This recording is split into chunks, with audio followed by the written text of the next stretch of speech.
महोदय, पिछले 50-55 वर्षों से हम खादी संबंधी कार्यक्रम को कार्यान्वित करते आ रहे हैं।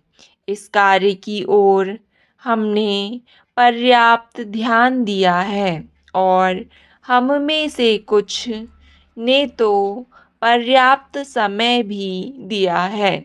सबसे बड़ी कठिनाई मिल के बने कपड़े से प्रतियोगिता की है।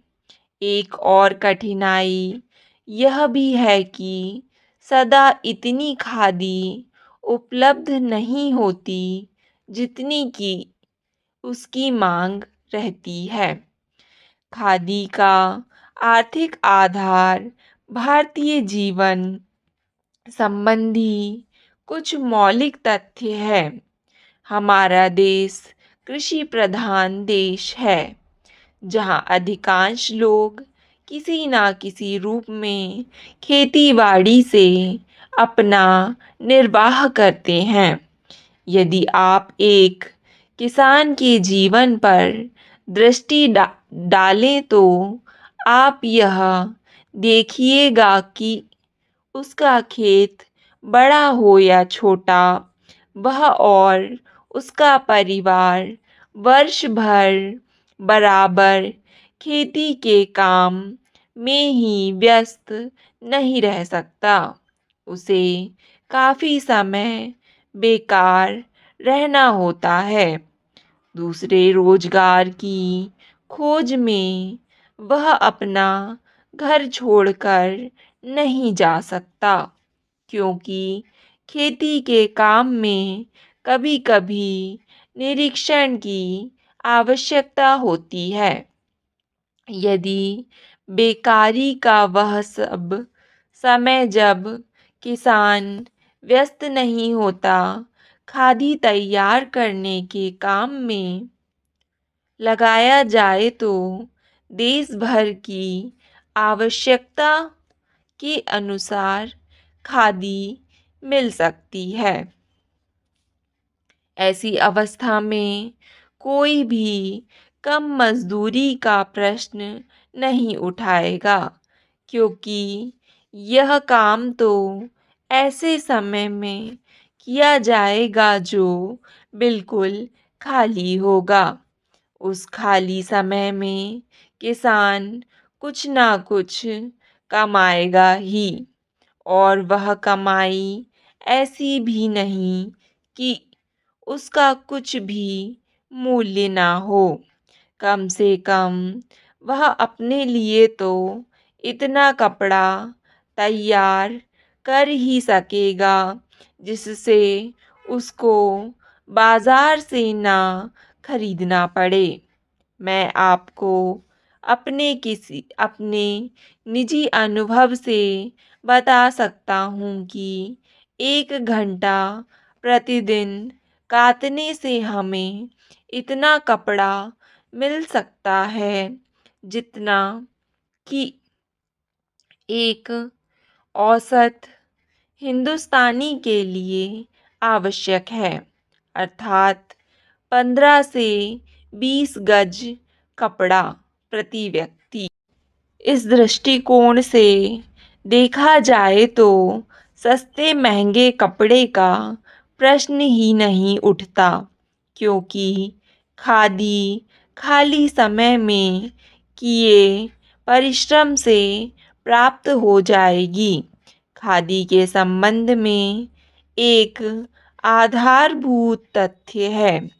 हम जानते हैं कि आदमी सदा काम नहीं करना चाहता। कभी-कभी उसे खाली बैठे रहना ही अच्छा लगता है। परंतु इन सब कठिनाइयों के अतिरिक्त मैं सोचता हूँ कि खादी का प्रचार और विस्तार असंभव नहीं है। अतीत में गांधी जी ने खादी आंदोलन आरंभ किया। महोदय, उस समय हमारे देश के प्रशासन से कोई संबंध नहीं था। तब अंग्रेजी राज्य था। आज मैं इस शुभ काम में सम्मिलित हो सका, इसको मैं अपने लिए सौभाग्य मानता हूँ। जैसा अभी कहा गया, आप जिन आयुर्विज्ञान कॉलेज और कैंसर संस्थान की स्थापना करने जा रहे हैं, ये दोनों संस्थाएं अपने ढंग की बहुत बड़ी और ऊंचे दर्जे की संस्थाएं होने वाली हैं। मैंने सुना है कि उनमें विभिन्न विभाग होंगे जिनमें विद्यार्थियों को ऊंचे प्रकार की शिक्षा मिलेगी और जहां अच्छे से अच्छे चिकित्सक रखे जाएंगे, जो शिक्षा देने के साथ साथ गरीब से गरीब का और बुरे से बुरे रोग की चिकित्सा भी किया करेंगे। सभी आयुर्विज्ञान कॉलेजों की यही स्थिति होती है कि जो वहाँ पढ़ाते हैं वे रोगियों को भी देखते हैं और वहाँ के विद्यार्थियों को भी पढ़ने के साथ साथ रोगियों को देखते हैं। इस प्रकार उनको साथ ही साथ व्यावहारिक ज्ञान भी मिलता जाता है। जिस संस्था में जितने अच्छे शिक्षक होंगे, उस संस्था में विद्यार्थी भी उतने ही अच्छे निकल सकते हैं। जहाँ जितनी अधिक सुविधा होगी, उन संस्थाओं से लोग अधिक से अधिक लाभ भी उठा सकते हैं। आजकल यह एक आश्चर्य की बात है, पर बात सही है कि संसार विज्ञान में बहुत प्रगति कर रहा है, विशेषकर औषध तथा चिकित्सा के संबंध में।